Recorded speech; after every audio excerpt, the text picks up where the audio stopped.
Ciao world, this is a mono speaker I have built for mixing, because when you mix sometimes it's useful to listen at your mix in mono. And I have this Tannoy ceiling speaker around, and this case that was higher and was for and it was of another speaker, but I cut this and do this cubic job with the wood.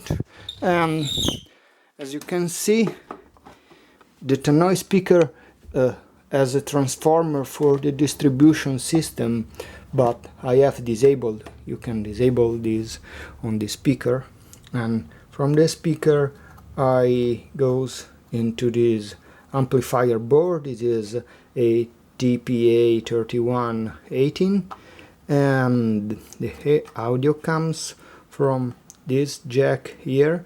It is a stereo jack with two resistors that mix the signal from the right and the left channel, and then it goes down to this potentiometer.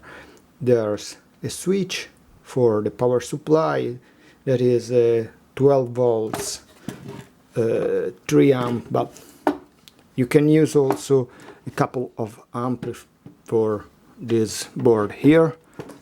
And when you close this, it looks like a cube. You have your volume and the switch. It has rubber feet here, and it is nice because you can point this speaker, well, with one hand it's difficult, but as you can see, you can point this speaker where you want, so you can put it in your face when you mix.